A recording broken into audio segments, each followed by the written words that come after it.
Sure. All right. After a drink of water. It's important to hydrate.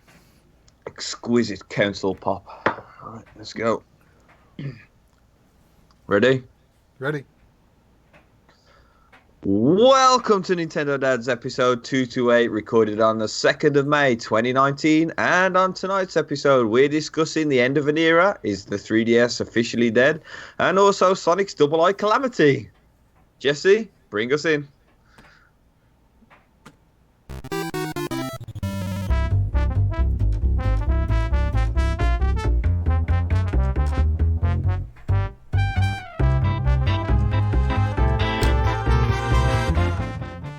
Welcome to Nintendo Dad's episode 228, where we have already named the show Double-Eye Calamity.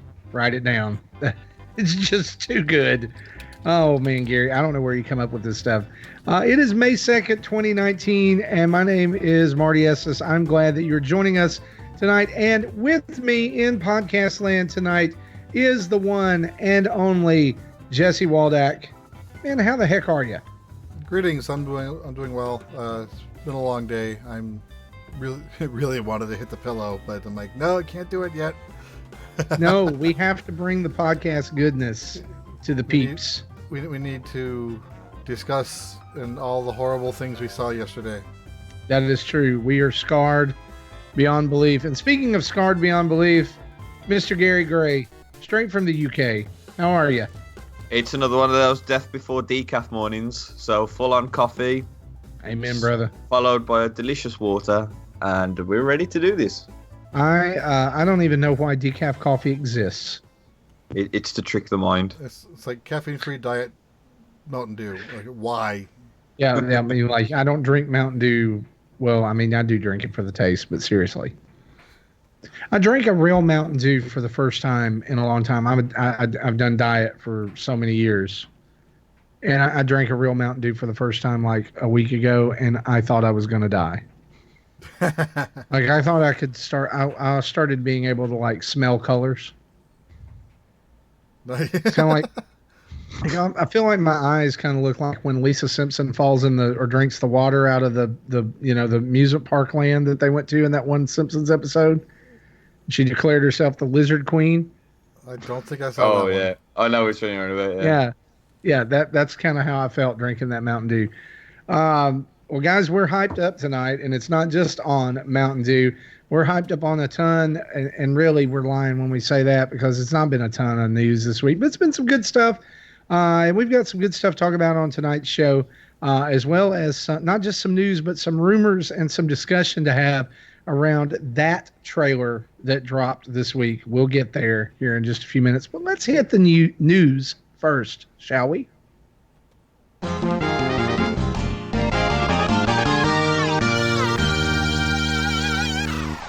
And our news is brought to us by you guys over at patreon.com/Nintendo Dads. And where, you can go over there for as little as $1 a month. You can get in on all of the goodness, like our Discord server, where right now monthly mayhem is running wild, baby. And I don't know. That was like Macho Man and Hulk Hogan. I combined and a little bit of Dusty Rose, there for you. Well, you get over on the Discord server, baby. You sure you didn't want to throw in an Ultimate Warrior in while you're at it? I can't do Ultimate Warrior. My heart would explode. So did his. Yeah. So anyway, Monthly Mayhem is kind of the evolution of our tournaments that we were running over at Nintendo Dad's Discord. And so you, for as little as $1 a month, can get in on that and submit your Cuphead scores before May 18th. And there's some serious competition going on over there. It's like some S ranks being thrown around on entire islands and all kinds of stuff. And I'm like, man, I'm lucky to be able to push buttons on Cuphead. So, but anyway, we want to say thanks to everybody who supports us over at our Patreon. Remember, that's patreon.com/Nintendo Dads. You can enter in at the $1 level, or $5 get you access to the whole Discord, and then $10, $15, and $30 from there, the whole shebang. We'd love to have you join us over there. Guys, not a lot of news this week. It's been kind of a slow week, but we're going to start small and build up to the big stuff. Um, you know what I remember? I remember hours of sitting in front of my Sega Genesis as a teenager.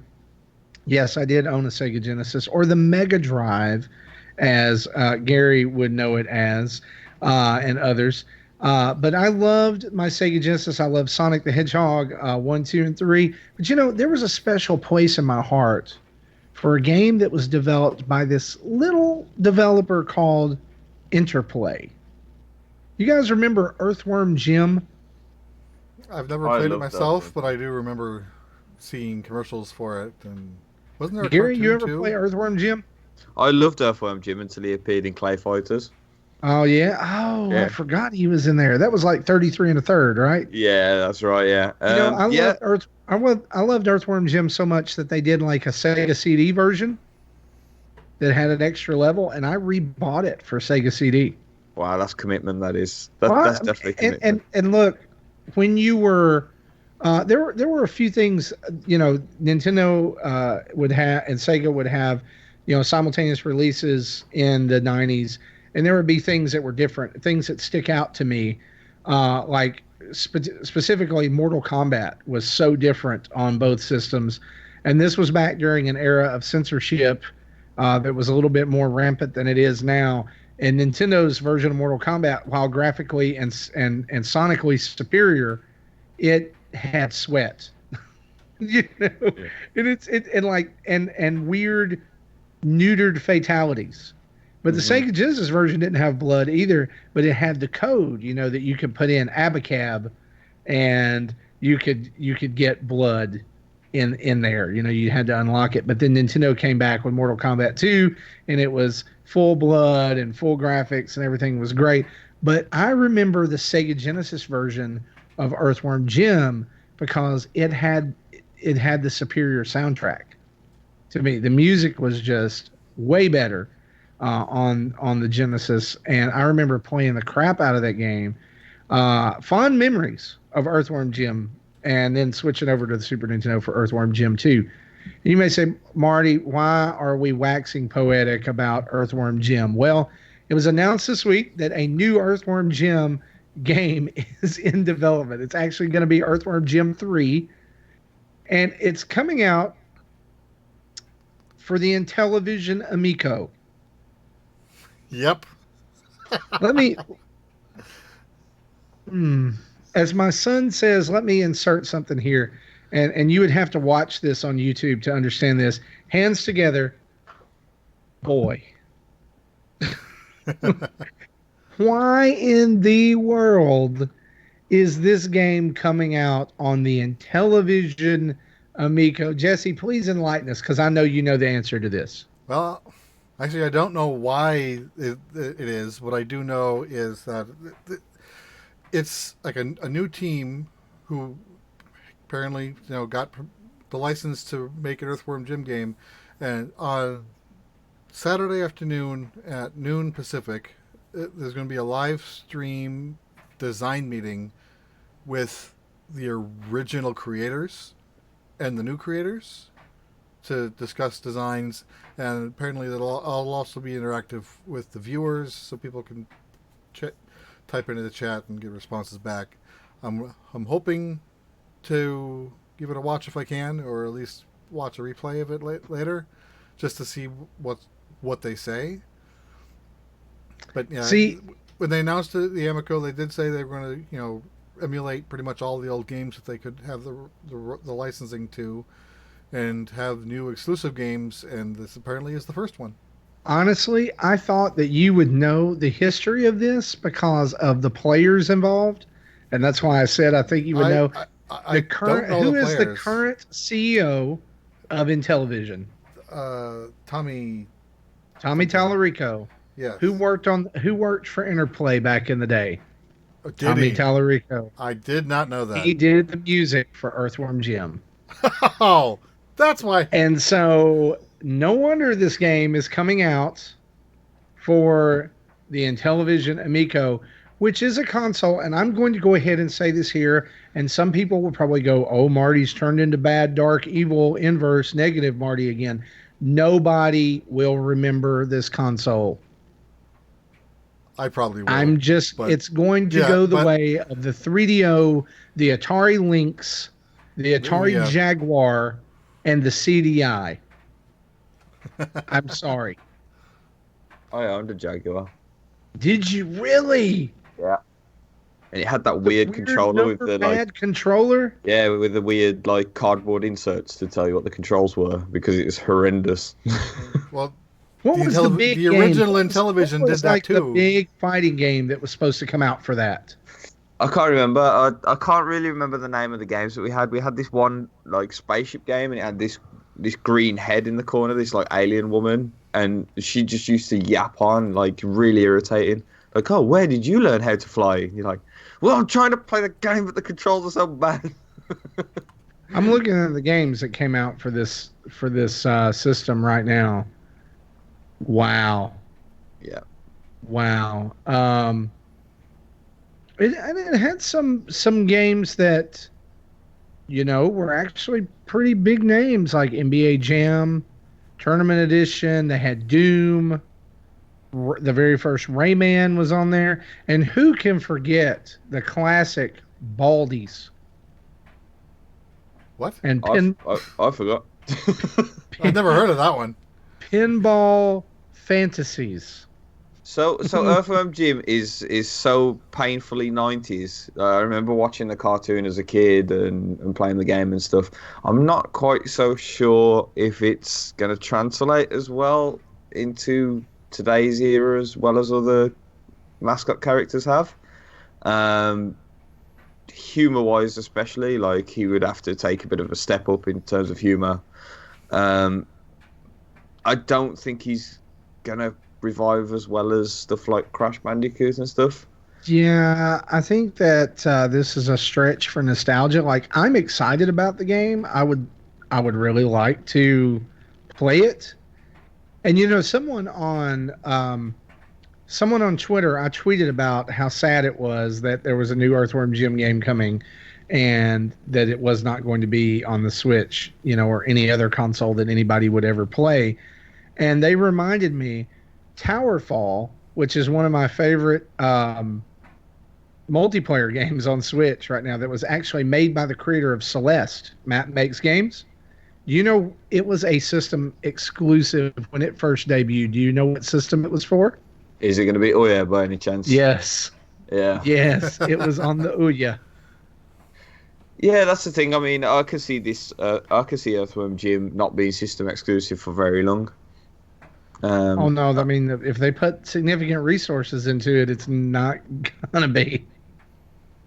Because I think the game in itself will probably sell as long as it's done right, and that's the question mark on this because we don't really know too much about the system that it's releasing on, realistically. So we don't know what sort of capabilities this game. Console is still an anomaly, and we don't know what's going on there. The plan is they said that they want no games to be more than $10, so at least we have a price point, which should probably also give us a level of expectation of what the quality of these games might be. We're getting Earthworm Jim Free Runner. Oh God! Well, So we're not going to get a Legend of Zelda or a Earthworm Persona Jim. on this Oh thing. no, I got it, guys. It's Earthworm Jim 3. It's Earthworm Jim Match 3.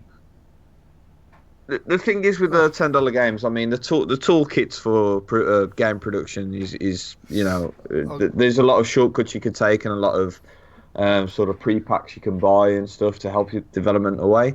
And there is a lot of games that are pretty decent for under $10.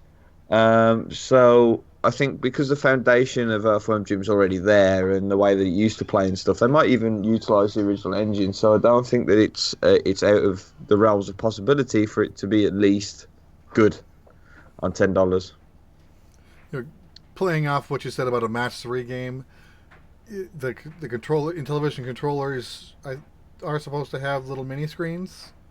That would be so you can probably play a mini mode on the controller and then it does something on the big screen. So this is basically just a Dreamcast. With a more sophisticated touch controller. Think of Yeah. like a Wii U, but smaller handheld controller, more shaped like a Yeah, phone. I'm looking at this new controller, and that's crap. Well, I'm sorry. it's It still shaped looks like the like original on what did television. they call the little was it a VMU virtual memory unit Yeah, for the on Dreamcast? It Dreamcast. looks like two of those together in a box laying next to each other. Yeah, mm, this is not going to do Yeah, well. I think it'll have a lot of nostalgia for old television fans, but it's not gonna. I don't think it'll bring in It's not going to people. do well in the mainstream. Let's put it that No, way. it'll Um, be. I think it'll be pretty niche. and here's the deal: I'm we like we I'm still on the fence, though. Likely going to get one when they do announce it, but I thought I'm that audience. here's the deal: we've already spent more time on this console than most people will spend on it when it comes out. Oh. So we should probably move on.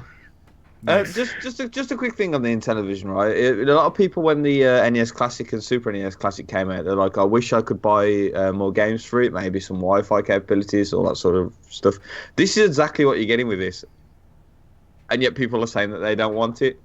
So it kind of makes me think that like do we just need someone They who's a want to bit buy more, Nintendo you know, games on it. yeah. So Do we just need a company like Sony or Microsoft or Nintendo to release something like this? I mean, or even Sega, where you have it's basically people just want a virtual console, right?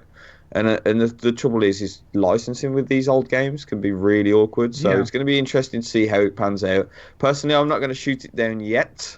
I don't think it looks promising, but I won't say it's going to be I'll, bad yet. I'll But I tell you also said what, that about the Ouya as well, so I could be completely wrong.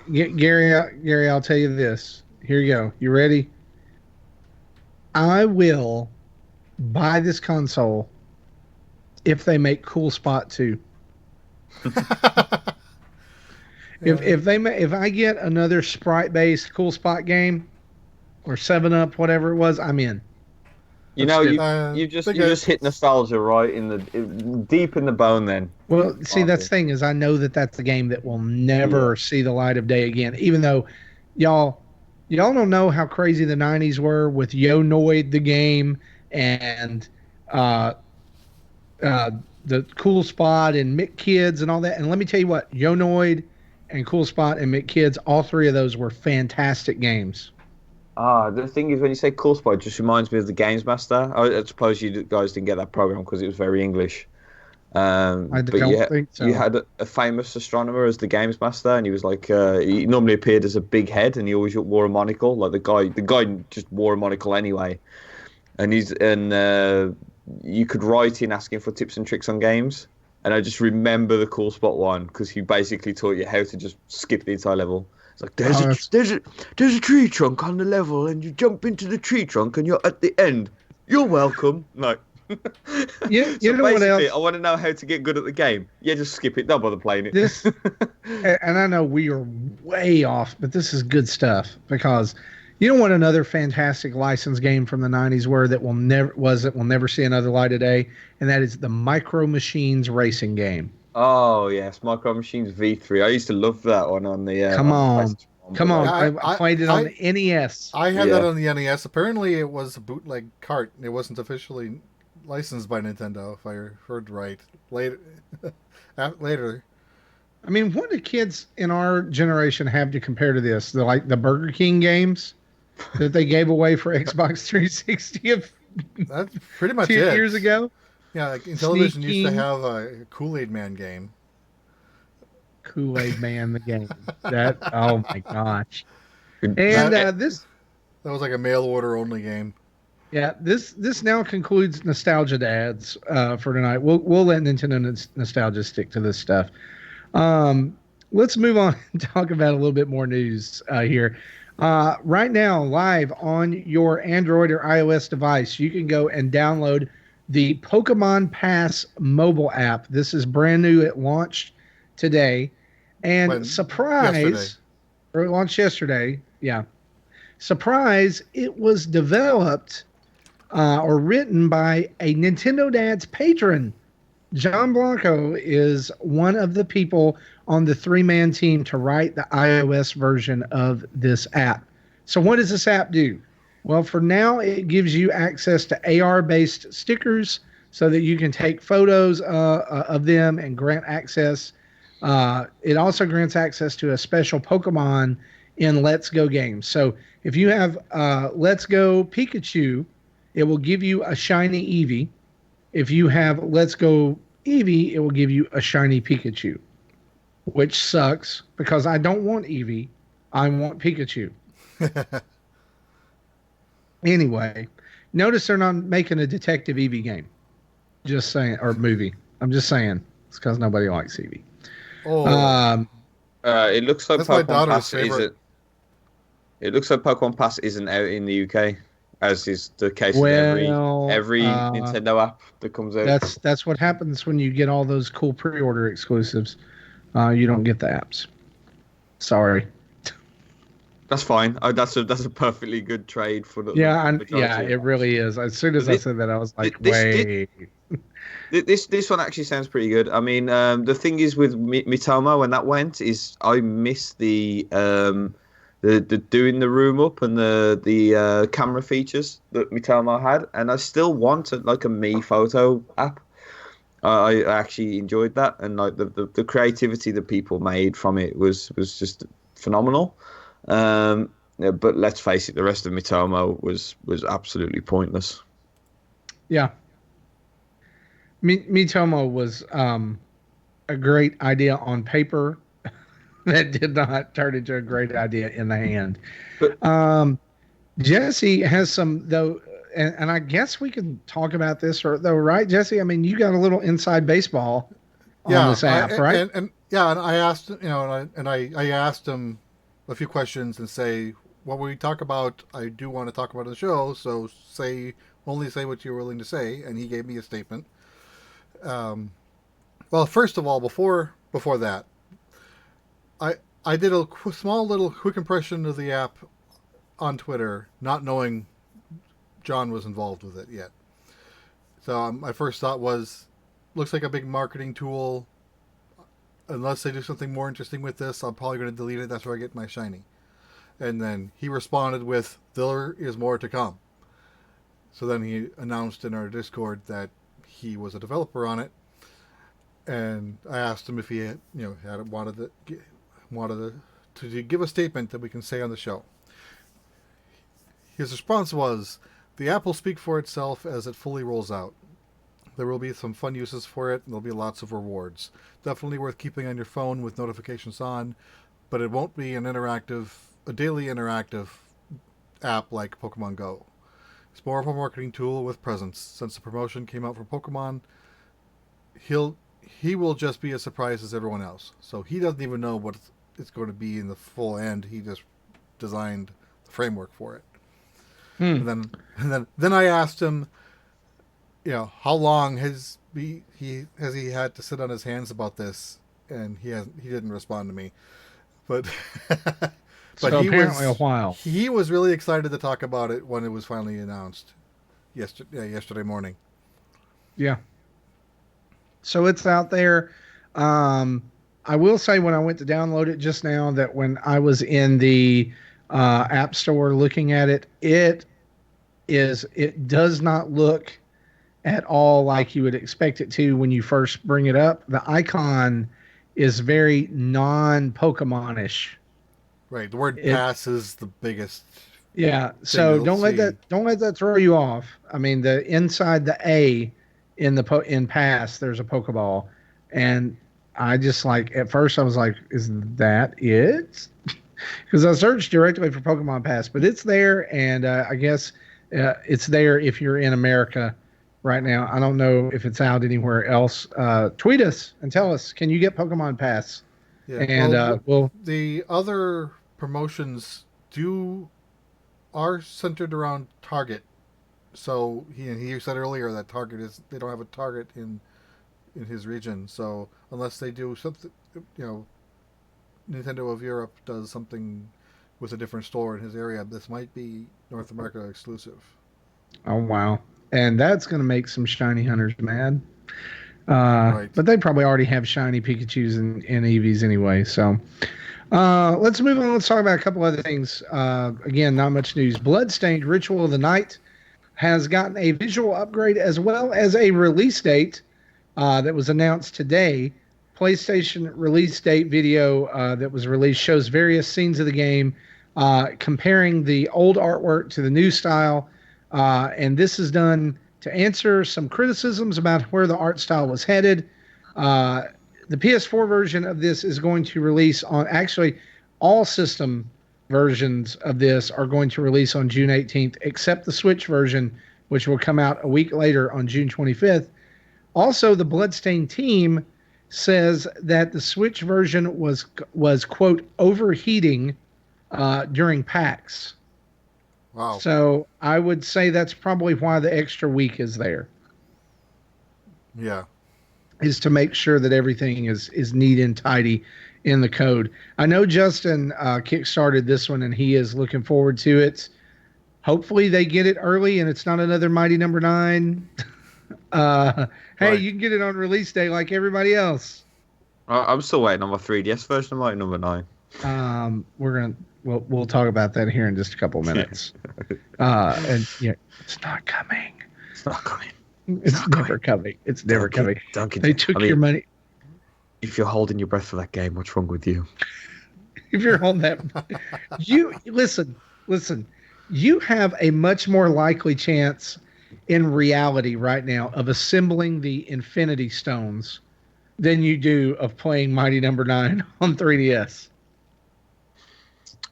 I kind of hope it still comes out. I know it's a weird thing to say. I really do. You know, Anyway, let's just talk about I'm 3DS. sure that source code go has ahead been because burned by this now. is a perfect segue into this.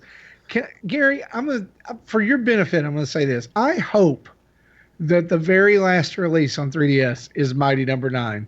right, you're going to hear this on this show right now, and I'm not going to say it again on Twitter or anything like that. If Mighty Number 9 comes out on 3DS, I will finally buy that game because it's been everywhere. It's been in sale. I will buy the 3DS version. So if it does come out, expect You're gonna me. have a choice to buy like the Wii U version for $2 or the 3DS version for $30 or however much, $20. All I'm going to say is, if it comes out on 3DS, you need to get Patreon at a high tier because I will do a review for it in my underwear. You heard it here first. If it comes out on 3DS, I'll review it in my underwear. Gary After Dark. That's what we're calling it. Gary After Dark. Speaking of 3DS, Nintendo has released a statement this week following its, and you guys remember last week's show we talked about the new investor briefing and we talked about earnings and all kinds of stuff. Oddly absent from all of that was anything about 3DS, whereas before it had been a large part and had kind of decreased some since the Switch had become so popular. I think it's very telling now at this stage with the Switch being as popular as it is that it was not mentioned at all during that investor. They did update hardware sales for 3DS, but I think that's it. I don't think they mentioned any games. They didn't mention any games. And to go along with that, Nintendo has now released a statement in which they said this: "We have nothing new to announce regarding first-party software for the Nintendo 3DS family of systems. New software is still coming from third-party developers."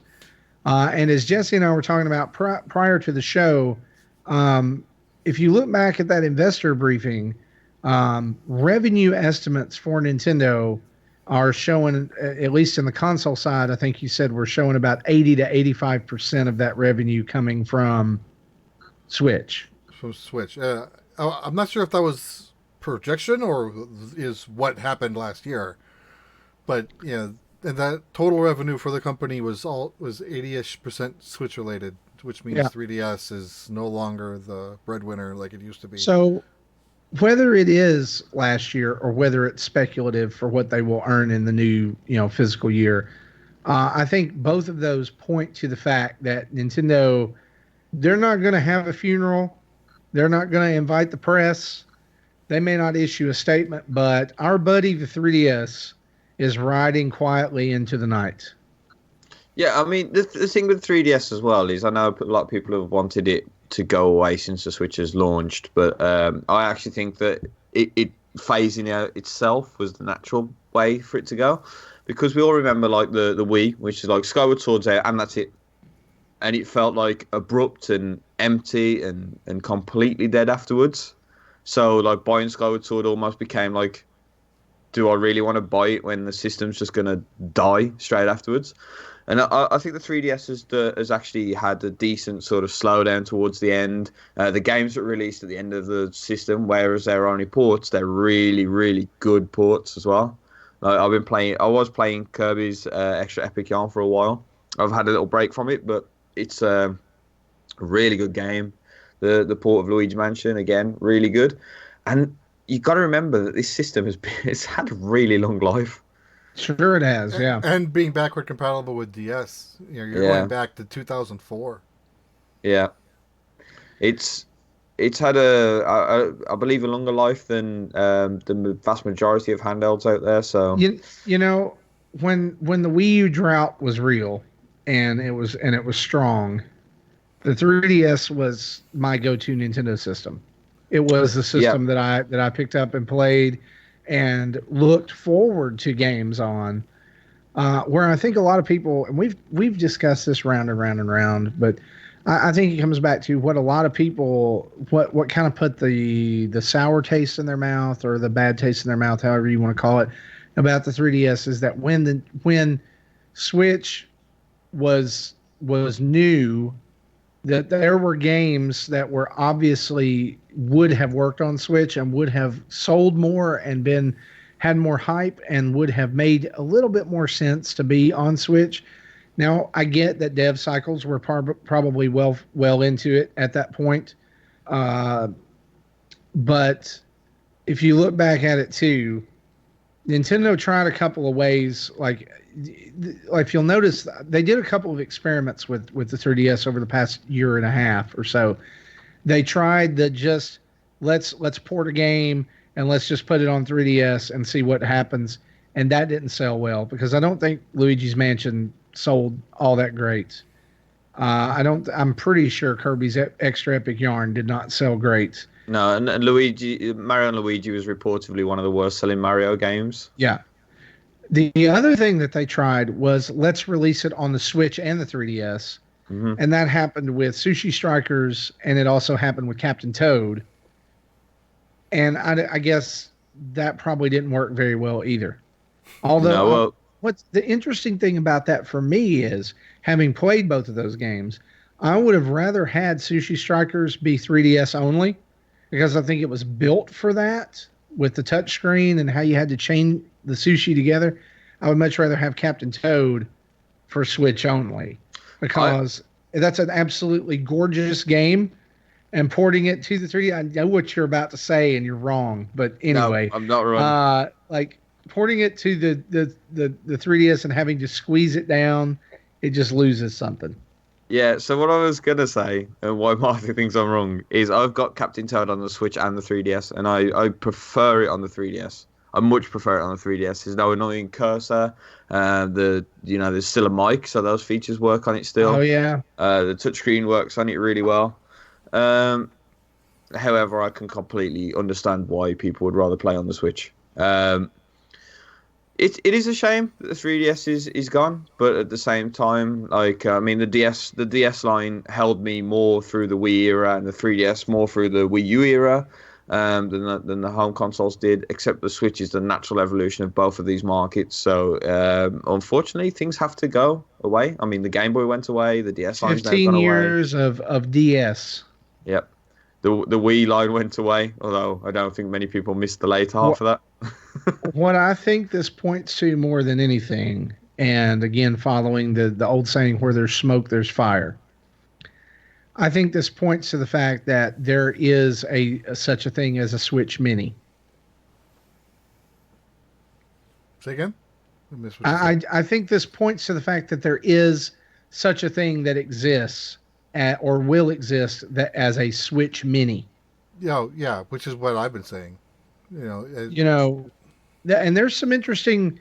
I'm not saying they're official, but there's some interesting concepts for it out there. I even saw one today that I really thought was just spot on, and it was basically the shape of a Joy-Con on its side, with the flat top. It had an actual D-pad and a stick and buttons. And follow me here because I know that's confusing. And then it had a screen on top of that kind of flattened out at the top. So it looked like a U shape, right?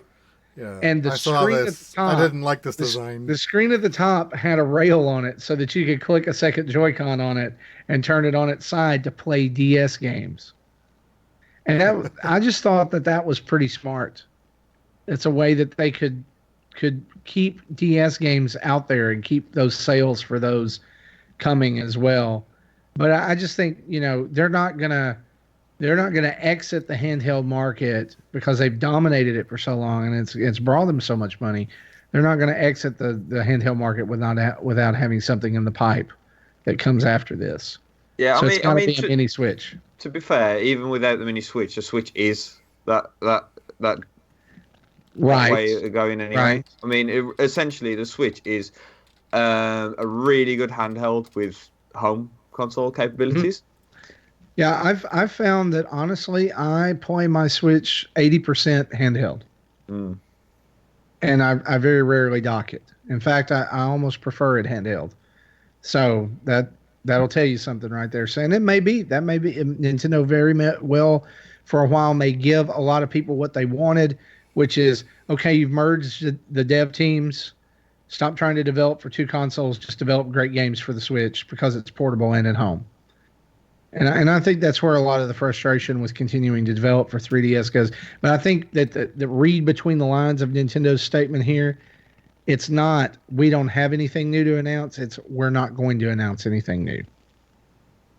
I really there's right. not going to be any more first party software from Nintendo for this. Like you'll get your third party stuff and that's it. Then going back a little bit to the Switch Mini, when Nintendo said that they're not going to talk about any hardware at E3, so some people are like, "Oh, okay, I guess that debunks that rumor." No, it doesn't. It doesn't. It just means that they're going to announce it sometime non E3. A week afterwards. As somebody who doesn't think that the Switch Mini is going to happen with the welded-on Joy-Cons, I still think they will do a console revision, and I still think it'll be announced this year. Except I think if they are going to do it and they are going to release it, it would be in line with Pokemon. So I completely agree with it's going to be Black Friday release to catch up the Pokemon hype and to catch those dollars right there for Christmas. Yep. I fully see do they call that Q4? Or does Q4 bleed over into the next year? Well, it depends on if you're talking about calendar year or fiscal Q4. Yeah, calendar Q4 is October through December. Right. If fiscal, that's actually Q3. Yeah, so the same range. And I think that they count it. I think Nintendo counts it fiscal. So you're looking at Q3 release, right? For Pokemon, for whatever this revision is, blah, blah, blah. Anyway, let's move on. Let's talk about some Super Mario Maker 2. This is getting close. Last week we had the release date reveal of June 28th. Over the last week, there have been some interesting leaks that have happened, mostly out of Japan. Actually, all out of Japan. Via two separate avenues of finding these out. The first one being a kind of like a cardboard stand-up in a game store. The second one being a video that was posted to Nintendo of Japan's Instagram earlier. The stand-up reveals a couple of interesting things. The first being Cat Bowser is going to be part of the game. So you're going to be able to apply the bell power up to other characters as well. I would imagine those will work probably for Goombas and others. You'll be able to make cat style enemies. Give you a winged cat piranha plant. Yep. It's going to be interesting. Also, and I don't know what this means. So maybe somebody, if you're watching along on YouTube, you can kind of help with this, or somebody can tweet us. Dynamic water. So that means that basically the water level can rise during the level as well. So okay. Where in Mario Maker 1 it was either all underwater or not underwater. This actually has like half and half, so you can be on So land you're at the going to be top able to and then like go put under. water in a container, or like you yeah. Or Okay, it just the water level, it goes up and down at a certain pace, like some Yeah. Mario 3 Well, levels. I'd be fine with that, but I'm also like, I'd like to add some water to some of my levels. Yeah. I hope that's what all that means. Also, on this cardboard stand-up, the return of Amiibo Costumes is hinted at, which makes me super happy because that was one of the best parts of Mario Maker 1, was designing a level and running through it as like Bowser Jr. or Waluigi or And whatever. Sonic. And that feature Sonic. is what got me to play Mario Maker mostly the first time, is to try to collect them all. Yeah, yeah. The video that was shown on their Instagram is also interesting in that it goes through kind of some different themes. It starts in Super Mario Brothers, and Mario starts out in a traditional like Super Mario 1-1 style level until he begins to run to the right, and all of a sudden there's different blocks and power ups and different things. He goes through a pipe, and all of a sudden he's in Super Mario World theme, but now there is a brand new sky level theme, including new music that was not available in the. It's not the airship. It's like the hills level. Like where there's like rotating platforms and different things. Also seen during this is a brand new enemy that is like a tornado. It's like a little white ball with lips and eyes, and it has air swirling above it like a tornado. They showed that in one of the original trailers as well. Oh, okay. I must have missed that. But he's there, and then they run through this level until they go through the pipe again, and now it's new Super Mario Brothers style, but it's Super Mario Brothers 3 or Super Mario 3D World style in 2D, and it shows off clear pipes and a lot of the enemies that have been added into the new Super Mario style, as well as the cat suit. The level ends with Mario popping out of a invisible pipe and using the cat like jump, which sends him diagonally onto the top of the flagpole. He gets a bunch of 1-ups and he's done. So And the best looking part of this new this Mario Maker 2 is this sort of thing where we're going to see Cat Mario in 2D, because now instead of just being people using the old mechanics in a smart way, we're going to see whole new mechanics for a 2D Mario, which I think is a real pull to me, because as somebody who owned the first one twice on 3DS and Wii U, there was a lot of levels that were just samey as the old games, even though because people would try to make a good Mario level, and now you're going to get interesting levels that are still quite old school Mario like, but with new mechanics. yeah. I'm excited for this. At this point in the development of Mario Maker, I feel like we knew more about Super Mario Maker than we know about Super Mario 2 Maker 2 at this point. We at least knew all of the themes and all of the like breakdowns, in those, like, Super Mario Brothers had Overworld and Underworld and Castle, and then and now, they've been very fast and loose with it. We're not getting a lot of information. I mentioned last week that on the show that we didn't know anything really about Nintendo's E3 game, and someone tweeted back to me during the week that they believe Mario Maker 2 is Nintendo's E3 game. I think it's possible. I do too at this point because Being it's out like of release 2 weeks dates. after E3. So Yeah, yeah, and like honestly, we've seen hide nor hair of Animal Crossing. We've seen hide nor hair of Luigi's Mansion. It's either this or Astral Chain, and I I I really actually I actually think they're going to do similar to what they did with last year E3, where they didn't actually have one massive focus on one game. They had lots of basically. I know Smash was a part of it, and like the floor was more decorated to Smash, but I don't think they're going to do one big focus like they have done before, because this year they have too many games that are killer. Whereas every other year they've had to focus on one game yeah. because they've had to really drive home that one game. This year you got Mario Maker, Luigi's Mansion, Animal Crossing, Astral Train, Daemon X Machina, Pokemon. Like, calm down, guys. It's too much. Yeah, there's a lot of just great first party content coming and not including third party stuff. Yeah. I do think that E3 this year, and I know we're not officially talking about E3 yet, but I'm going to throw this out here. You know, the past couple of years, Nintendo has made it a habit to announce one huge crowd pleaser third party game at E3, and I definitely think that we'll see that again. Ooh, I'm interested to see what you yeah. think. I'm wondering if they're gonna do Um, like Best Buy demo stations for Mario Maker, like they did back at E3 Ooh, that'd be good. I'd like. 2014. When was They that? never come near us, though. So The closest they come to us is probably New York. Wow. We you don't get fly any over. we don't I get mean, any of Yeah. those. you know. I Yeah. mean, it So would.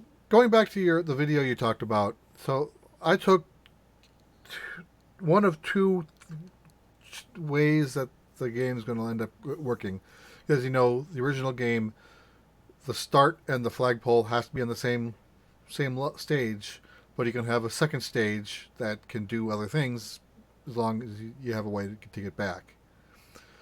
But so either they allow for multiple stages where the start and the flagpole don't have to be on the same level, and then each level then had its own art style, which is also new, or just it still had the same limitations as the first one, where the start and the stop was at the same level, and you can have one other level, but now you have the ability to change the art style via a pipe, because it didn't start and end the same way. It's interesting that you mentioned that because it seemed to be the focus of that video, didn't it? Yeah, It wasn't so much about revealing new enemies or new power ups. It was all about that you go through a pipe and then it's a different type of Mario. right. And the flagpole was not the same style as the start. Right. You're exactly right. I mean, that could just be three videos spliced together. But That's also possible, but I think that would get a lot of people upset after showing yeah, I this, do too. and then you can't do that in game. It's also surprising to me that Nintendo has dropped this on their Japanese Instagram, and we've not seen anything like it pop up on their UK and American channels yet. Of course, it may tomorrow, but it's just interesting that it's not come up. It's a strange one because we get this sort of stuff with Splatoon as well, where they get stuff revealed on Japanese, like Twitter and stuff like that. I think it's because the messaging doesn't really need to, like, all these little details don't really need to be released in a proper big trailer and stuff, because people will talk about them anyway. People will find them and they make their own news stories. But maybe it's not something that will catch the attention of the casual gamer, and that's why they don't do it. So I could actually see quite a few details coming out of it about Mario Maker over the next coming weeks, where they're just on something. They're just on a poster. They're just on a website. They're on a tweet and stuff like that, because it's a way of getting the message to the fans. Well, not sort of confusing the casual gamers with like bombarding them with stuff. So yeah, until the next big reveal, I think we're just going to get like trickles of what's to come. Yeah. I actually agree with you on that, Gary. That's it for our news this week. Let's get into the scary world of rumors, shall we?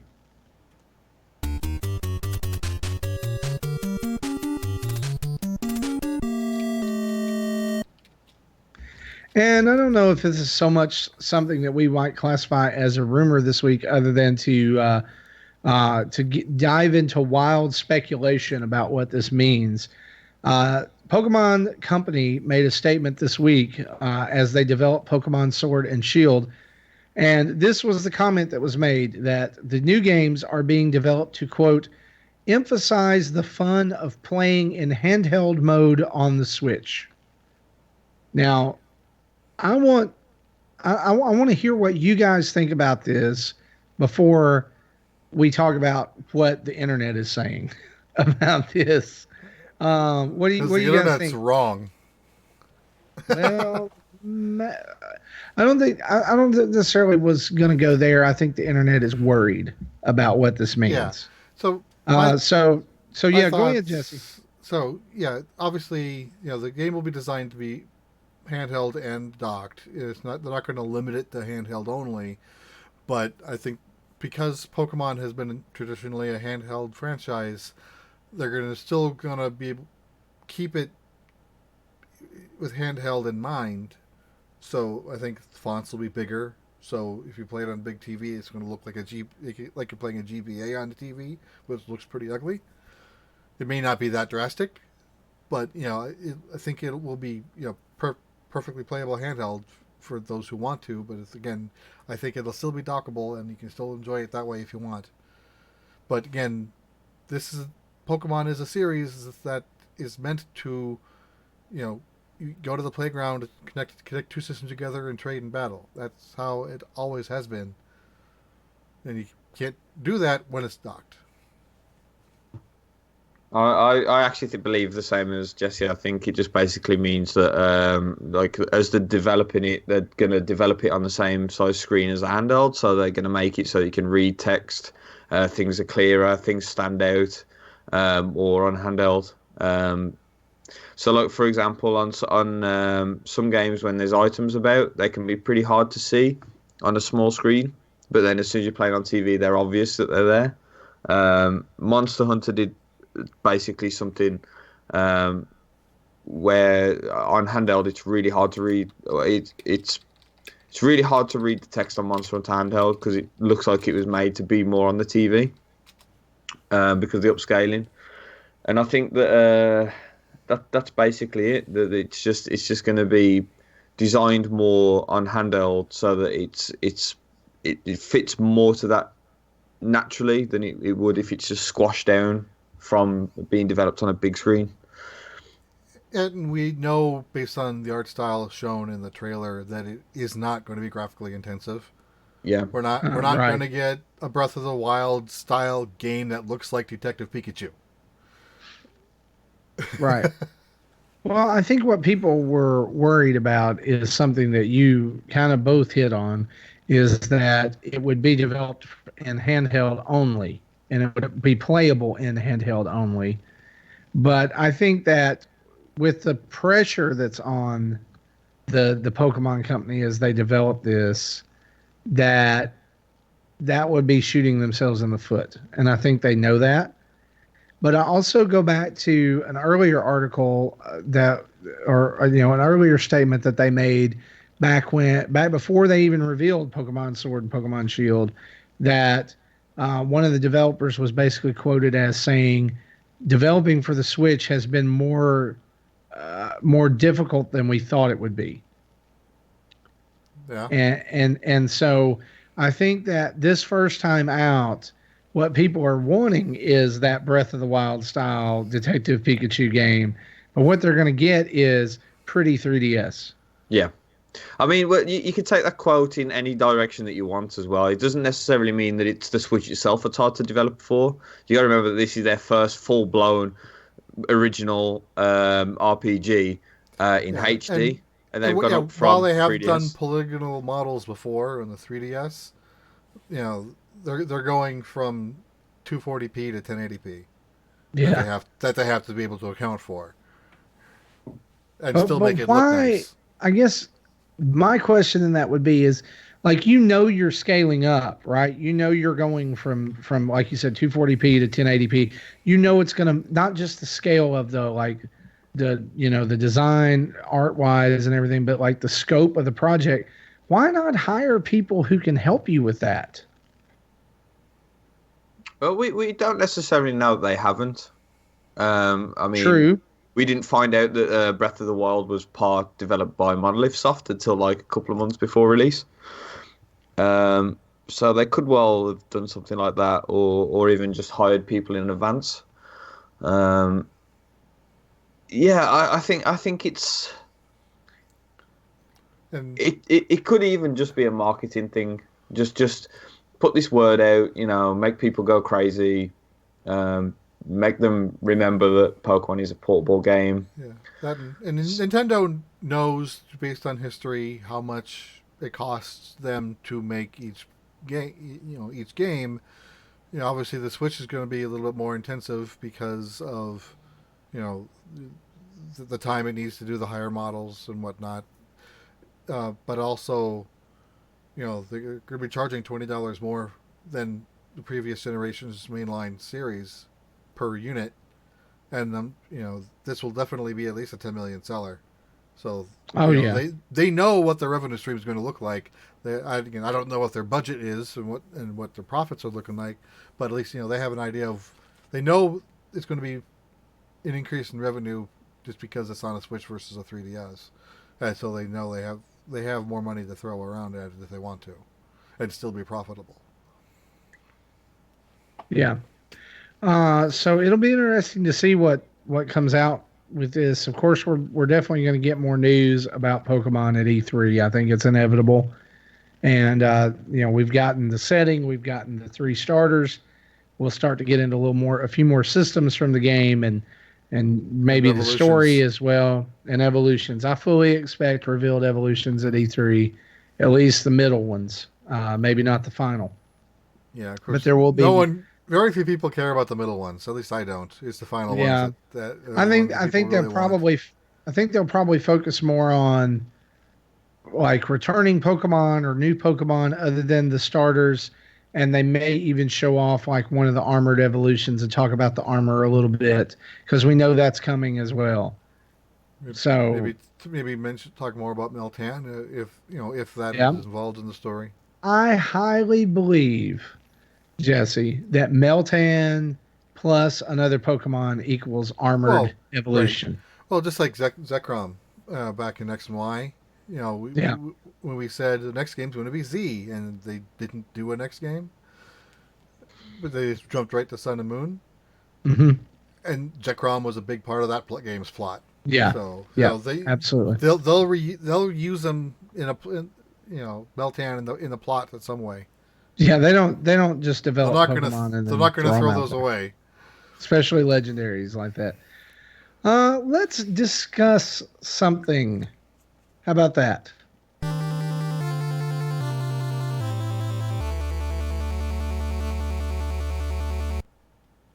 If you have an internet-enabled device, I want you to pause this show right now.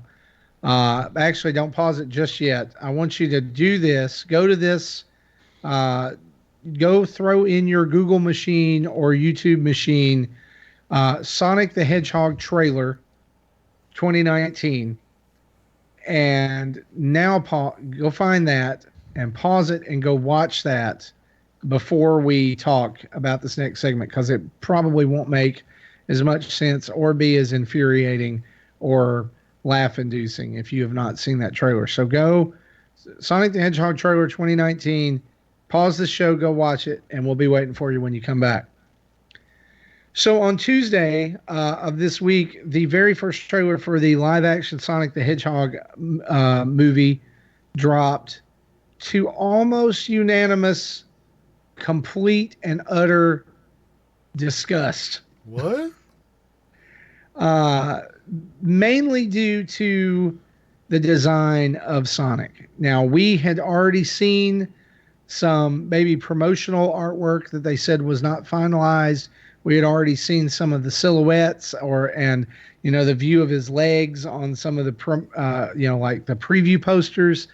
But this was our first look at both Sonic the Hedgehog in action, James Marsden as the lead human character, and Jim Carrey as Dr. Robotnik, which praise the Lord in heaven almighty that they're calling him Dr. Robotnik again. Thank you. So much better than Eggman. Fight me. I don't care. Robotnik is such a better name. Um, but as of tonight, as we record this podcast, uh, there has been a tweet sent out by the movie's director walking back the design that has been almost, as we said, universally panned across the internet. It's already spawned, like, if you haven't seen it by now and you've been on the internet, it's almost inescapable. It is inspired so many memes already. My favorite one is the person who created the Sonic the Hedgehog title screen from the original game with the 3D render on the inside instead of like the actual Sonic from the game. It's brilliant.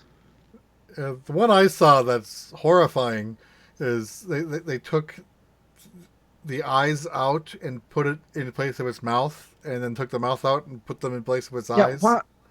Whoever did that, God, it's like nightmare fuel. Oh my gosh. But speaking of nightmare fuel, let's talk about this trailer. Oh boy. Jesse, you've watched it. Gary, you've watched it. Mm-hmm. I've watched it. I'm going to say something shocking here.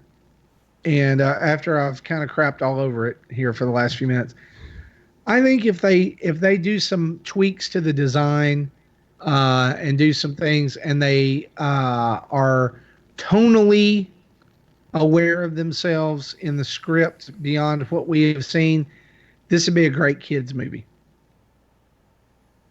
Right. Yeah. So my thoughts on this trailer is I think that everyone's blown it kind of out the water, which they're gonna. Full disclosure, Gary is a huge Sonic the Hedgehog fan. I really wouldn't say a huge fan. You're more of a fan than most people. I like the classic games. Okay. I don't think Sonic's been good since Sega lost the Dreamcast. Other than Sonic Mania, obviously. But I don't mean, hate him like Justin does. As someone who's over 30, right, you start to realize that things get recreated and redone and repurposed and redesigned, constantly going at it. And we always hate the redesigns, no matter what it is, whether it's Scooby-Doo, whether it's the Teenage Mutant Ninja Turtles, it doesn't matter what it is. We're always going to hate it because it's not our nostalgia. Okay, this isn't a good redesign of Sonic. I don't think anyone on the planet is going to say it's the best redesign. Now, remember the freak out over Sonic Boom's redesign? Yeah, well, that's a good design now, apparently, compared to this. Oh, it's minor compared to this. Yeah, and I've heard a lot of people trying to defend it, saying, this isn't really meant for you. This is meant for kids.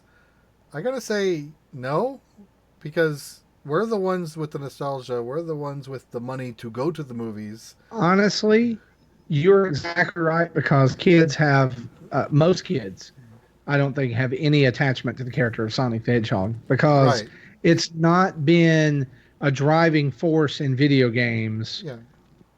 Really. I mean, besides Sonic Mania, name the last Sonic game that set the world on fire. I think the one that was on Mario Sonic at the Olympics. The one that was on Wii, I think. No, I'm talking about his solo decent. games. The first one on Wii, they kind of blended the classic style and the newer style. That was Colors, right? No. Generations. Yeah. And, at least I remember hearing, that it wasn't Sonic Mania great, but it was not bad. It was Sonic. I remember when I was at E3 that year, I played the first level, and my thought was, yeah, this is a Sonic game. I'm done, because I really didn't care for Sonic. But it felt like a Sonic game. It did what it was supposed to do. Yeah. Well, I'm like Gary. I mean, I have huge nostalgia for Sonic 1, 2, and 3, and Sonic Adventure on the Dreamcast. And then for me, there's not been a satisfactory Sonic game until Mania. And it always has something to do with It's not so much the story, which the story of Sonic the Hedgehog and the universe is bonkers. But so is Mario. If you really want to get down to brass tacks, Mario's story is bonkers. Sonic's story is bonkers. And so it's not so much to do with the universe as there's always something about modern Sonic games to me that feels off. It's too floaty or it's too slippery feeling, like as far as like when you're like the way the character feels moving across the surface or whatever. And mostly it's in the 3D attempts. And I know that they have their fans out there, but like I just look at this and like I can't help but feel like we're repeating Super Mario Brothers. What was his name? Yeah, 93. Like John Leguizamo and Bob. What was his name? Bob Hopkins. So no, we're not. And the reason is because this actually got things right. It's just the Sonic design was a little strange. Like when if they just gave him that sort of attached eye thing, then the rest of the design actually isn't really that bad. Okay, it looks like a child in a onesie. Yeah, so you tell me. So what did it get right? What did it get right? Robotnik, hands down, Robotnik, straight away, Really? Robotnik. Yeah, but of course it did. It's a kids' film. Okay, so right, I think are they trying to make it too like? I think they're trying to overthink it too much because like is he an alien? Is that what they're saying? Sonic. Yes. Well, is Sonic an alien? He's at least from a different Earth. Which would make him an alien. There's a few things I want to break down here, right? Which people have been complaining about. One thing is the big ring teleporting them. That's always been a thing in Sonic games. Yeah, that's canon. Any Sonic fan will know that is a thing, and yet it's being complained about, right? And the second thing is nobody really knows what the hell Sonic is. Like, really doesn't know what he's the Hedgehog. Yeah, he's the Hedgehog, and along with Shadow and Silver and never mind. And one of the old canon things was that he was actually created by Robotnik, and from what's in this, it actually kind of looks like that's going to line up again, like with the electricity and the spikes and stuff like that. That was kind of I can't remember the exact reason why, but Robotnik got this normal Hedgehog to run on a treadmill with some special shoes on, and he ended up turning blue and going mad. As a DC fan, I was offended by the lightning. Lightning has a special connotation in DC. Like Superman runs no lightning because he doesn't access Speed Force, but other speedsters who do access Speed Force do. So I'm thinking, that's what jumped out at me. Because I'm a big fan of the Flash. So the most offensive thing to me about the whole trailer was the extremely cringe-worthy line, "Every hero has a genesis." Oh. Yeah, so I wouldn't say line, does not translate outside of the United States at all. Right. Mm-hmm. Right? Every hero has a Mega Drive. Show title right there. That's okay. If you're someone like Iron Man, that actually would kind of work if you're like a mechanized hero. Okay, so here's how I feel like they redeemed this movie. No, we'll come back to that. What were you going to say, Gary? I don't want people to think I'm by any means defending the way that Sonic looks and stuff, but I think that redesigns happen and people aren't happy with them, but then in the long run they can kind of work. I think that if you showed this trailer to any kid without context of your own hatred or your own opinions of it, I showed it to my daughter without saying a single thing about it, and she knew it was Sonic straight away, regardless of the redesign. And she thought it looked really good. I was asking her about it later, and I said, "Do you want to go and see it?" She said yes. So I think it's a bit of an awkward one because it's easy to completely trash it, and it's easy to say it's a kids' film, and it's easy to say that this is going to bomb. But the truth is, none of us really know because we're talking about this from the point of gamers, from the point of people who played the old games. But let's face it, Sonic's had a crisis in identification for a very long time, whether it be a werehog or whether it be bandage tape or whatever it might be, Sonic's gone through some horrific designs anyway, and I think that this is just one of those really awkward choices that didn't pan out. But I also believe that there will never be a good Sonic movie unless it was completely CGI. And let's not speak too soon because Mario's around the corner. The only thing that I can hope that comes out of this is that Nintendo takes this trailer to DreamWorks. If Nintendo is smart, Nintendo will take this trailer to DreamWorks and sit down in front of whoever and Shigeru Miyamoto, whoever's working with him on this movie, and point at the screen and say, "Not this." But in all fairness, Mario's had way worse of a film than this Sonic looks, and if people think it's otherwise, no, Mario did not nail anything. Now, the Mario film, I like that film. If you consider that it's got nothing to do with Mario, it's not that bad. It's made by movie people who's never played the games. Yeah. They went by like a bullet list of things that Mario can do, and they say, okay, we can put that into a movie. So we've thrown around the word redesign, and the reason we've thrown around that word is that Jeff Fowler, who is the movie's director, he sent out this tweet earlier today, and this is exact words. The message is loud and clear. You aren't happy with the design and you want changes. It's going to happen. Everyone at Paramount and Sega are fully committed to making this character the best he can be. # gotta fix fast. So. And then wrench emoji. Yeah, there was a wrench emoji. So here's kind of what I want us to dial in on as we kind of wrap this up about Sonic is I hope, and in the words of our good friend Zach Erickson, I'm going to say this: high hopes, low expectations.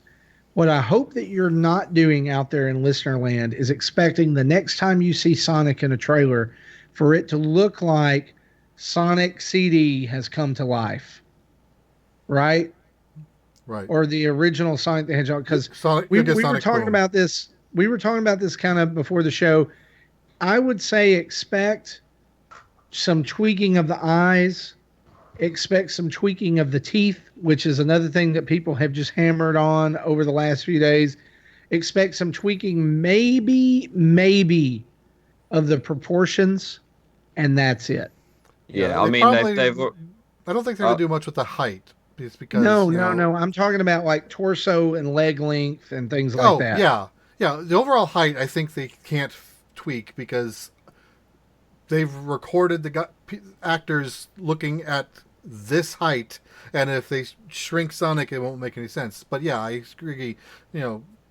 Less legs, more torso might make more sense. Changing the face a little bit might make sense. I saw one fan tweak of changing the human teeth to more like fangs, almost like what you see in Splatoon. That looked really good. Yeah. And I've got to go back and agree with Gary too, that I think like I showed this trailer because my son, he does like Sonic for whatever reason. And like he religiously watched the Sonic Boom cartoon, which is a whole nother talk for a whole nother day. So I showed him this trailer, and he to this day, he's like, I'm going to see that. I want to see that. And I was like, well, you'll probably be seeing it on your own money. He's like, I don't care. I want to see it. I like Sonic. But I do think that the saving grace of this movie, and we kind of haven't mentioned this either, is going to be Jim Carrey. Yeah. Like you said, Gary, that he was part of what was right, and I will agree with that. But as somebody tweeted earlier this week as well, there's only so much polish you can put on a turd before you realize it's still a turd, and you're just getting messy. And that's what I'm afraid of, is that like you're taking a guy like Jim Carrey who has some pretty awesome chops as an actor, and you're giving him the video game script equivalent of a series of unfortunate events, which is a horrible movie that he managed to pull some worth out of in his presentation as Count Olaf. Yeah, I actually really like that film as well. Well, So then, man, you just like go watch that and Sonic back to back. There you go. yeah, I don't think But no, I would tell you, I would tell you how I think they can redeem this movie. All right, two words: Metal Sonic.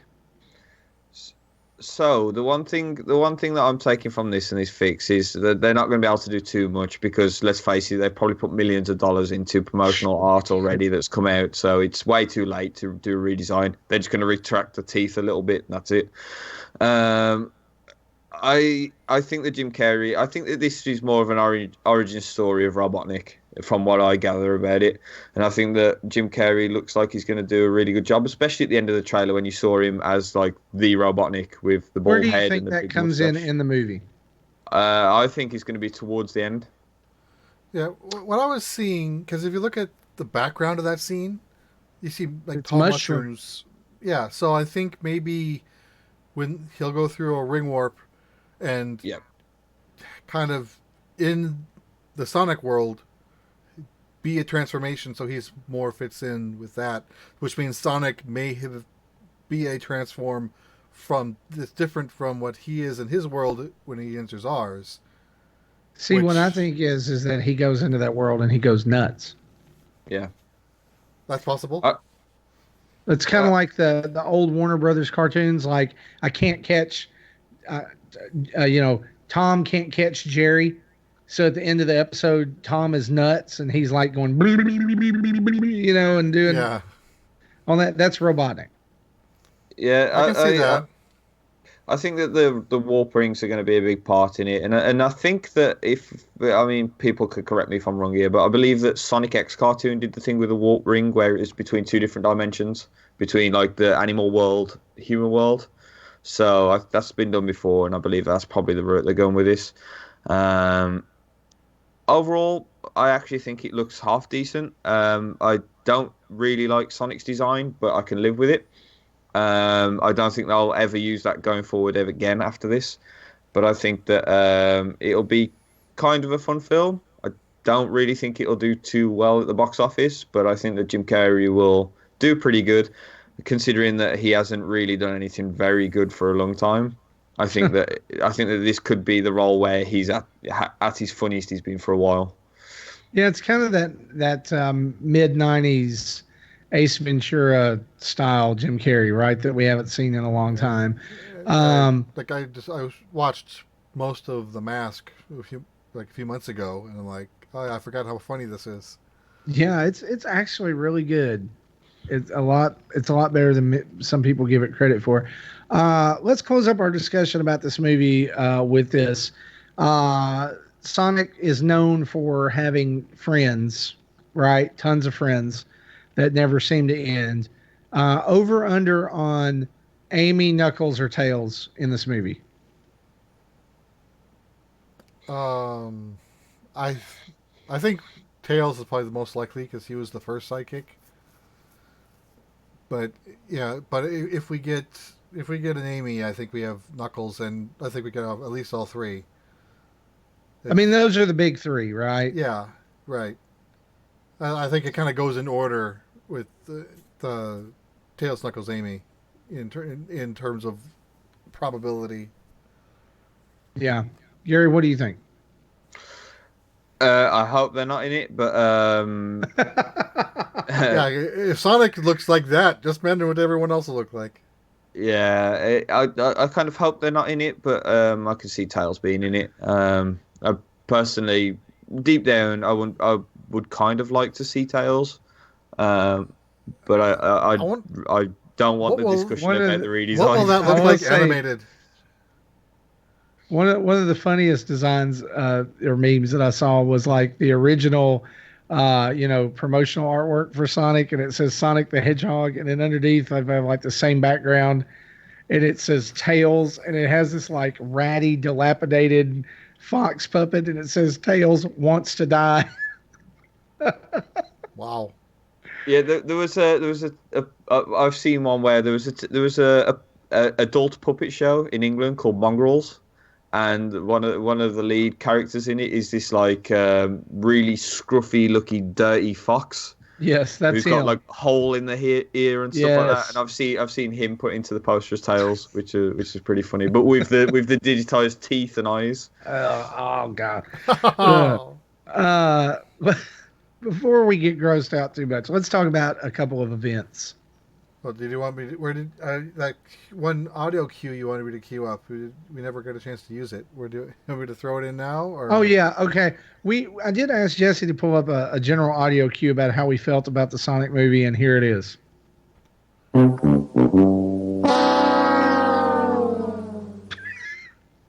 That was before the director tweeted that they were changing some stuff, so Right. kind of No, not that as was relevant literally there. a last minute note. Yeah. So now let's talk about a couple of events.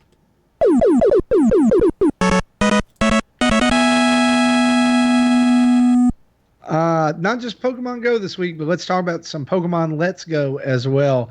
We'll start with that. Target stores will have a QR code available starting May 11th through June 23rd, where you use the Pokemon Pass app that will give you a shiny Eevee if you have Let's Go Pikachu, or a shiny Pikachu if you have Let's Go Eevee. Those must be obtained in Target stores. And so, yes, download the Pokemon Pass app and hit up your local Target to find that beginning May 11th. That's a pretty generous time frame. It's like Yeah. 5 weeks to get that. How the app will connect with the game to give you the shiny, I don't yet know. I'm sure Mr. Blanco does, but he hasn't shared that yet. That's coming. I'm sure that they'll talk Yeah. about that. In Pokemon Go events, Generation 4 Lake Trio, Azelf, Uxie, and Mesprit are currently the level 5 raid targets. Each one of these three get different regions of the world. Azelf gets Americas and Greenland. Uxie gets Europe, Middle East, Africa, and India, and Mesprit gets Asia Pacific region. It starts from today, meaning the day that you're hearing this, until the 27th at 1 p.m. Pacific time. And Niantic confirmed that these will not be rotating regions and will remain region specific for the near future. So if your favorite Pokemon's not in your region, Nana Nana Boo Boo, you can't have it. Sorry. Book a flight.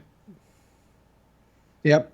Yeah, they. Or just I'm throw your sure. phone in the trash. I I'm don't sure know. at some point they'll have some sort of event that lets it possible. Just like when the game, like Generation 1 started 3 years ago now. That Kangaskhan, Mr. Mime, and Farfetch'd were region specific, and they did have an event where they would hatch out of eggs so other people could finish their Kanto collection. So I'm sure at some point they'll make this available, but it probably won't be anytime soon. Yeah, I'm gonna go on record here and say that I've never seen any of these Pokemon. I have no like. These are like the three birds in Gen 1, the three dogs in Gen 2. They're the legendaries of Gen 4. Okay. I mean, yeah, I'm sure that makes total sense for the people it makes sense for. For me, I went and looked them up and was like, yeah, I've never heard of those Pokemon. Those are out there. Go catch you some Pokemon and go get your shinies starting on the 11th. Let's talk about what we've been playing.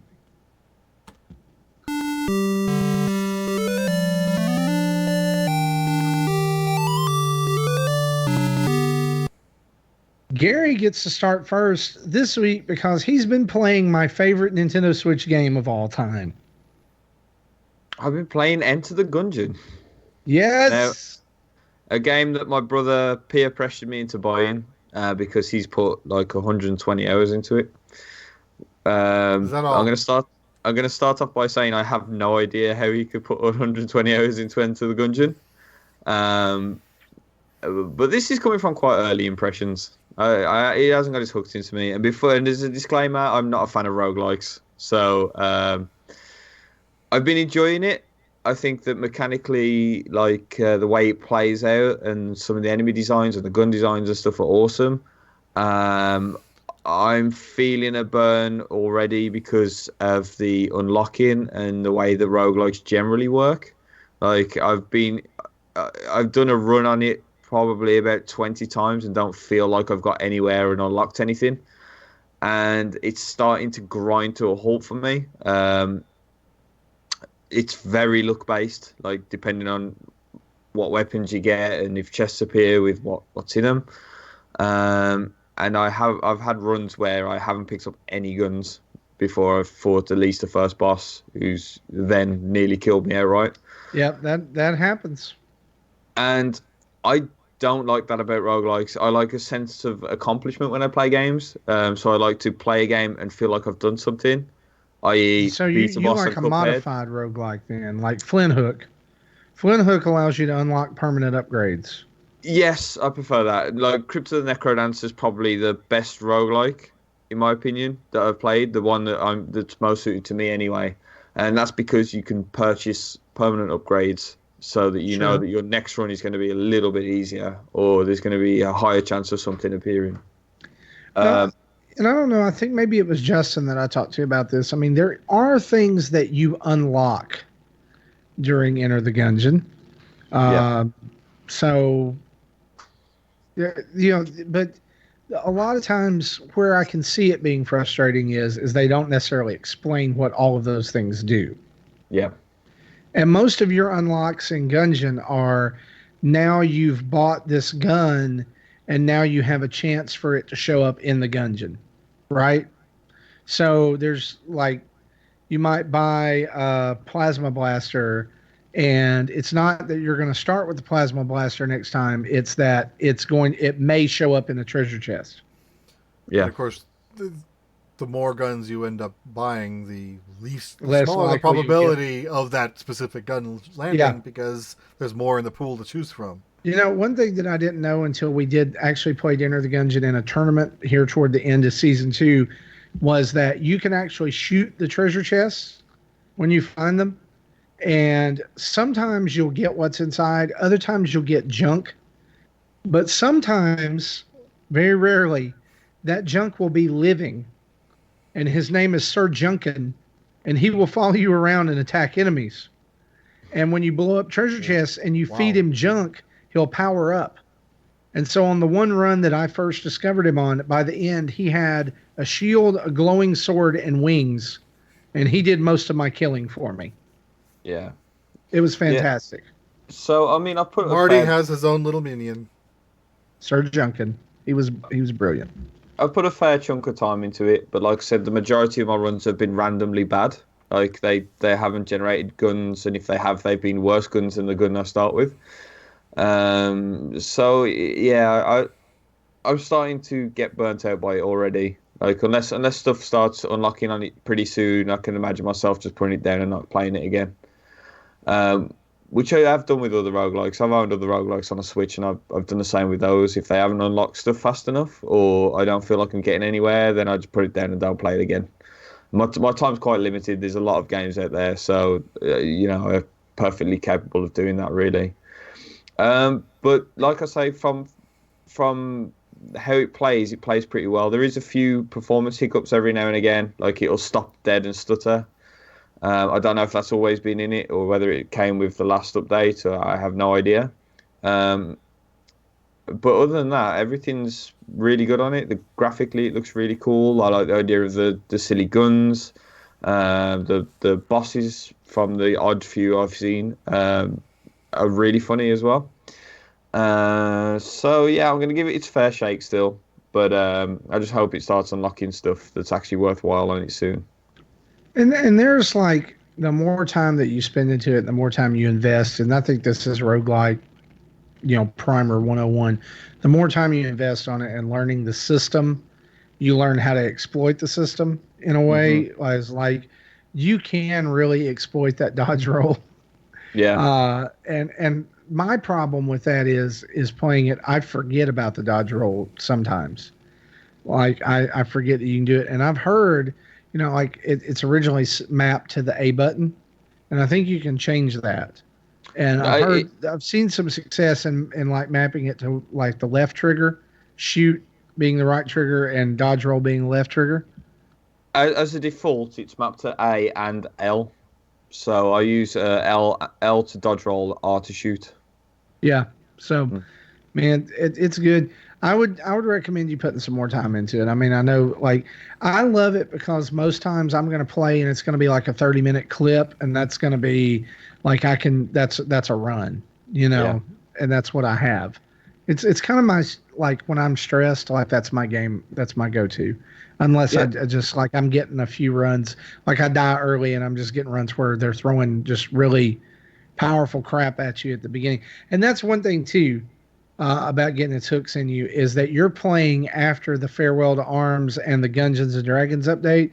And so what that did was it threw a lot of powerful stuff in earlier, enemy wise.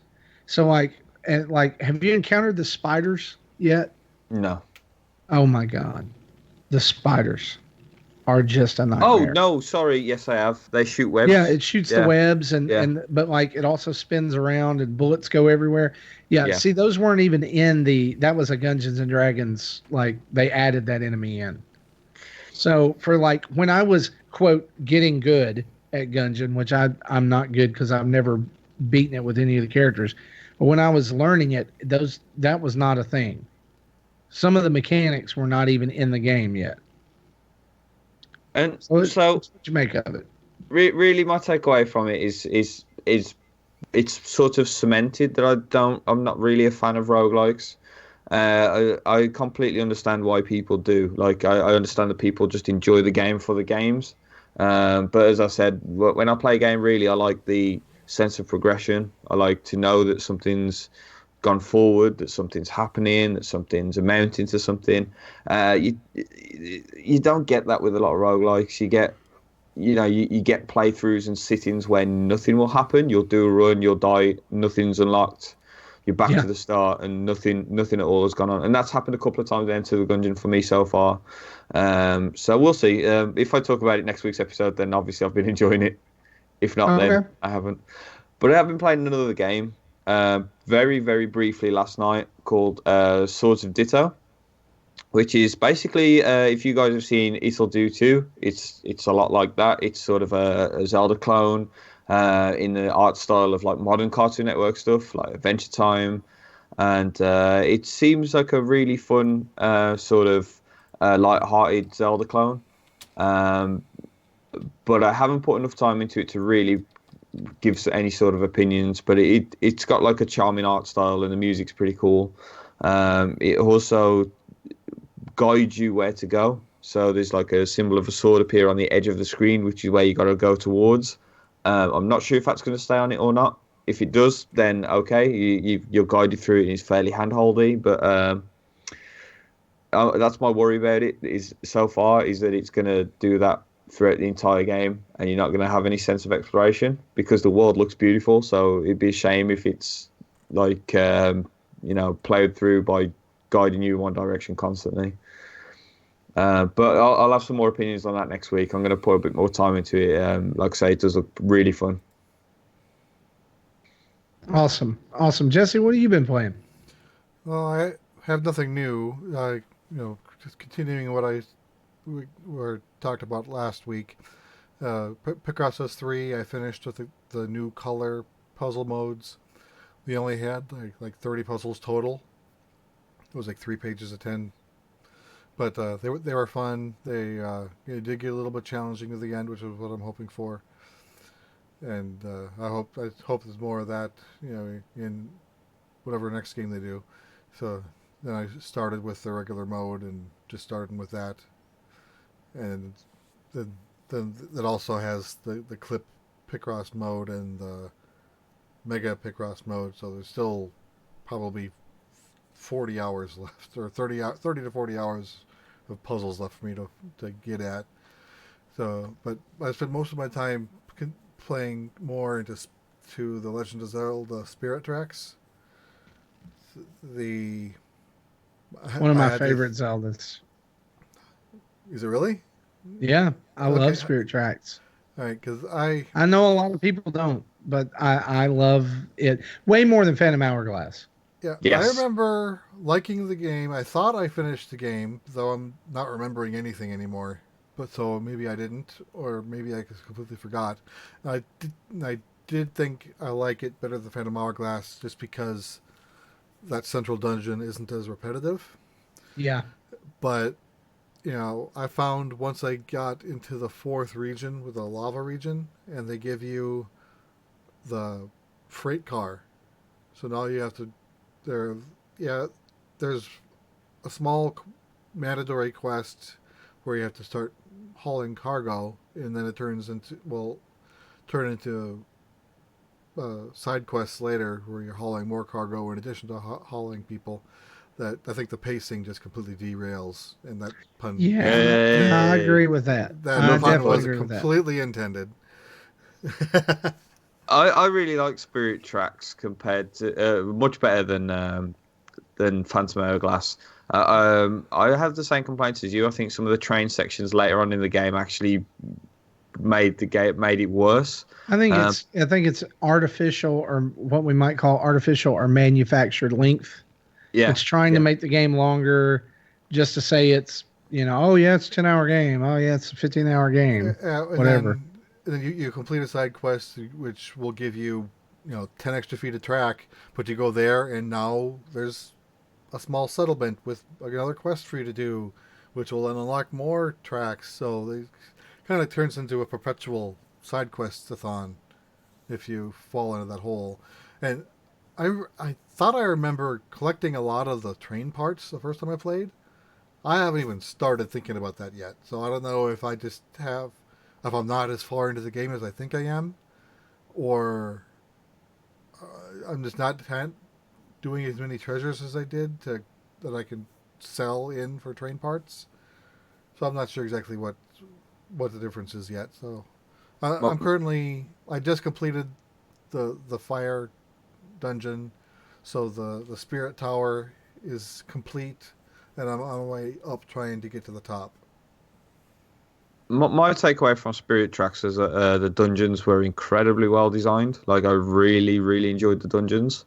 Not so much the overworld, but the dungeons were on key, I think.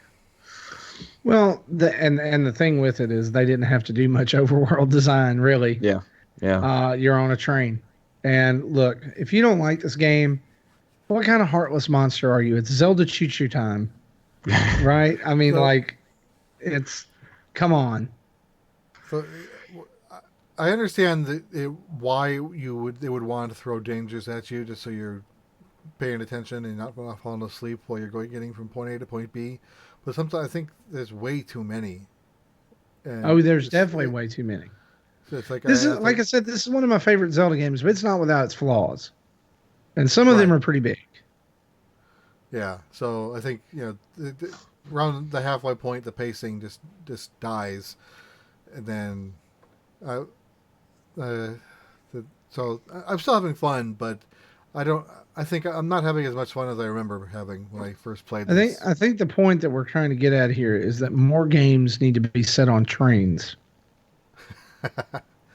And so, as Retro is working on Metroid Prime 4 and still in the early stages, I'm highly expecting a Metroid train. Well, isn't the spider ball, that's on rails? Does that count? No, I want it to be set on a train. I want Samus on a train. We got to get this Samus off of this train. Yeah, we went there. That didn't go anywhere. Yeah, it didn't. It's kind of like Spirit Tracks. Sometimes it doesn't go anywhere. All right. What do you got? I have been playing. I can't even talk about it without laughing. Because, man, it has been the subject of so many puns on Twitter this week. I've been playing the unfortunately named Ding Dong XL that came out for Switch. And it was 99 cents, and so many people were talking about it. And so I was like, okay, I've got to buy it, and I've got to see. And it is like, I don't know what it is about this game, but it just has this pull of like, I got to go one more time. I got to try it one more time. The premise of the game is simple. It's one button, and you push it to send you start out as like a circle, but you're sending it across this stage, and on one side when it hits, it makes a ding sound. On the other side, it makes a dong sound. So that's why it's called Ding Dong XL. So you're dinging and donging back and forth, and as you do that, these shapes, squares and other shapes, begin to float in between you. It's very reminiscent of Geometry Wars, when that was available on the Xbox Live Arcade, I think, or was on the Xbox 360 when it first came out. Because if you hit these things, they explode into a shower of particles and all kinds of stuff. But that's the game. There's a few little power ups that do certain things, like they'll make you invincible, or they'll cause everything on the screen to explode, or give you a +3 instead of a +1. Every time you make it across the screen from top to bottom or bottom to top, you get 1 point. So really what you're doing is you're just competing to see how high a score you can rack up. Or you can play dual mode, in which you control two objects at once and make them move back and forth independently with the L and R buttons on the Joy-Con. So you can play it two-player, or you can play it by yourself.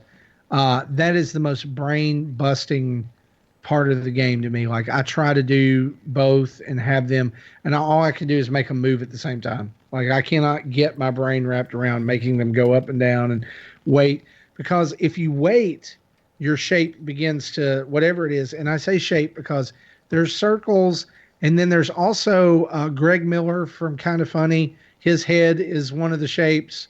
Portrio, who is his dog, is one of the shapes. And when it explodes into a shower of hot dogs and bow ties, which is amazing. But if you wait at the point of contact, that shape begins to expand, and it does not shrink back down to its original size until you successfully make it from one side to the other. So the hazard of, being more susceptible to being hit is always there. I mean, I don't really know like how to recommend the game or not recommend the game. It's 99 cents. You're supporting a developer who's very engaged with the community, and has really enjoyed, the uptick, I think, in sales and things since this has released. It's really, again, 99 cents. What do you got to lose? It's a fun arcade style, one more time game. My whole family was sitting around playing it the other night, just out of the blue. They saw it and it's like, oh, I want to try. So we passed the controller to them, and it's great for a couch co-op or just sitting around the TV and playing. So it's out there. Also, we got a code for Box Boy plus Box Girl, which is the brand new Box Boy game that just came out on Switch. And it's a treat. I love Box Boy, and I love the physics-based platforming genre as a whole. I've always kind of loved the art style and been charmed by it. And so this is a fantastic release. We have a video up of it on our YouTube channel, like playing through the first world. And so you can go over there and check that out. But if you've played any Box Boy games, then you know exactly what to expect here. It's just kind of expanding on that. You can play two-player, and there's a whole different set of puzzles for you to solve, either with a friend, or you can control both QB and QC, Box Boy and Box Girl, separately, and move them. One player can play them both through a level, which is the game clearly says is not recommended. I love that. When it comes up, it's like play with two people, and it has this big banner over it that says recommended. And then on the other one, it's like, yeah, you can do it this way if you want to. Kind of like you can play Snipper Clips by yourself if you want to, but it's not as much fun. So that's out there. It's $10 on the eShop. So that's one I think you should look at. I've also been playing Cuphead. I finally made it past aisle 3. I am in the fight with King Dice. I hate King Dice. He can go die in a fire. Awful. Whoever thought that was a great idea, terrible. It's really hard. And so I've got 2 bosses left and I'm done. Also, this week I finished up the story of Mortal Kombat 11. And I've started working on the Towers of Time, which actually has a tutorial. Towers of Time are where you do a lot of your unlocking of currency and other things in the game. And then you can go into the crypt and spend it and get customizable parts. One of the things I did not realize with Mortal Kombat 11 is that you can create your own loadout for your favorite character with different costume parts and then you can name it. So it's kind of like making your own fighter in a way. It's just the movesets stay the same and everything. So you can unlock a lot of those parts in there, and then you can take your customized fighter online. And there's already been some really clever names that have been come up with and some funny stuff that's out there. So Mortal Kombat 11 on the Switch, it did get patched to take advantage of the overclock feature that Nintendo debuted with 8.0.0 or 8.0.1 system update. And I found I really enjoyed it. I think the story fell flat kind of toward the end. I didn't enjoy it as much. It kind of felt like a drag, and it kind of felt a little predictable. But it's a fighting game storyline, so what can you expect? And I have some problems with the way that everything is grindy and monetized in this game. But other than that, it's great to have Mortal Kombat on the go. It feels great. It plays fantastic. So super smooth. It's just like I said last week, the graphics took a hit to give it that smoothness, and so be aware of that if you're still wanting to pick that up. I do recommend it if you want it on the go. If you're not concerned about portability, then play it on another system. But if you want it portable, if you want to be able to play it on the go and take it with you, then the Switch is definitely the version to get. So, guys, that's what we've been playing this week, and I think that is a show. What do you think? It has been a show. It has been a show. We're going to wrap up here, and we want to say huge thanks to our Patreon producers, Chris Mears, John Blanco, Dave Ernsberger, and Timothy Off. We want to thank these guys for supporting us at the $30 Patreon producer level. Thank you guys so much. And you can join in with them for as little as $1 a month over on patreon.com/Nintendo Dads. One thing we do want to mention as we close is we're doing some under the hood improvements to Nintendo Dads over the next few weeks as far as the podcast. We are currently switching feed hosts, right? Is that a good way of saying it? Yeah, we're feed hosts, and so migrating off of VG Tribune onto a new, I think it's Castbox we're using. Yes. So if you notice any wonkiness, please let us know, and we will attempt to get it fixed as soon as possible. But we're forging new territory as far as our podcast hosting. And speaking of podcast hosting, we're available on iTunes, Stitcher, Google Play, and now on Spotify. So if you want to listen to us over there, go subscribe, help other people find us. And you know what would also help people find us? Go to iTunes and leave us a 5-star written review. And that will just push us on up there. And it'll help people find the show and enjoy more Nintendo Dads goodness. You can follow us on all social media at Nintendo Dads. Email us at nintendodads@gmail.com.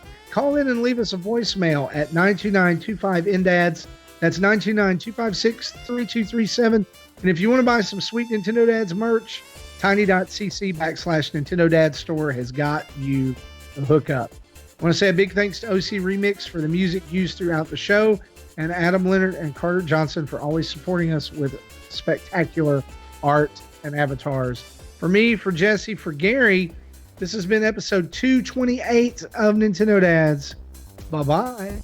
Ciao.